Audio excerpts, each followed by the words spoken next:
It's Wednesday, the 13th of May, 2020. I've got Commissioner Peter Martin here. Commissioner, the government recently released a roadmap to easing of community restrictions. What does that mean for our business at Queensland Corrective Services?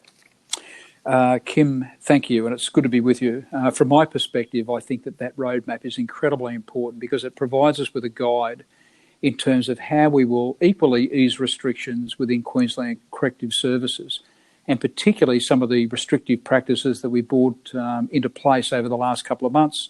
We can now look at easing some of those in light of and informed by the government's broader roadmap for the future. So let me explain that. Now, naturally enough, I get asked lots of questions in the course of a week, but the most common question that I get asked is, when will visits recommence at Queensland prisons across the state? And the answer to the question is not simple and it's not straightforward. And as you're aware, the Queensland Government released that roadmap to easing the community restrictions last week, and that is now being used as the framework for us to consider the work that we do moving forward. But that doesn't necessarily mean that you'll see an immediate change to our restrictions, because just as the community plan allows 4 weeks between each easing of restrictions to allow time to monitor the effect and to make sure that there are no significant outbreaks before we go to the next stage, we need to make sure that the same approach applies to the prisons. Now, we're committed to keeping COVID-19 out of the prisons, to keep prisoners and our officers safe, and that means we need to see what impact the easing of community restrictions has before we ease our restrictions. So consequently, our rollback of restrictions will begin after the Queensland Government moves to stage 2 restrictions, which, if all goes well, will be June the 12th. Now, just a reminder, at stage 2 restrictions, we will see things like gatherings of up to 20 people allowed in homes and public spaces, personal gyms, pools, museums, art galleries.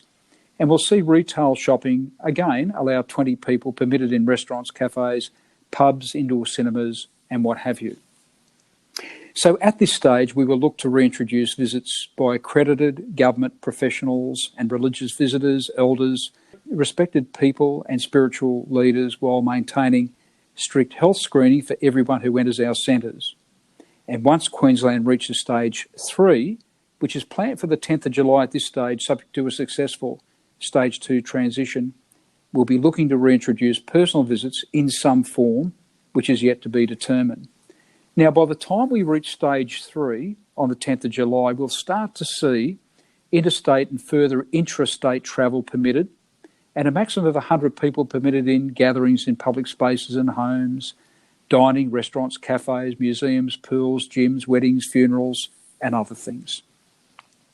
So that's really important. And it's important that each of these steps will be taken after careful consultation with Queensland Health and upon advice from the Chief Health Officer to ensure we're not endangering the health and wellbeing of our officers and the prisoner population, and of course visitors to our centres.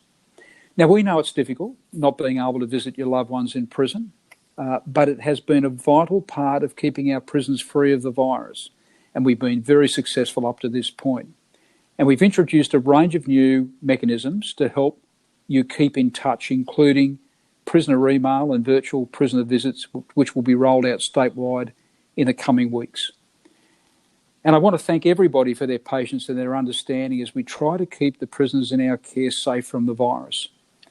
We know that it's had an impact, and we apologise for that impact that it's had, but know that we're doing everything we can in concert with Queensland Health to keep our community safe. Now, you play a part in ensuring that wherever possible you maintain the practice of social distancing, maintaining good hygiene and maintaining your health, and listening to the advice of Queensland Corrective Services within the context of any rules and regulations and any requirements with respect to visits that will occur into the immediate future. And I want to thank everybody for their patience. Thank you.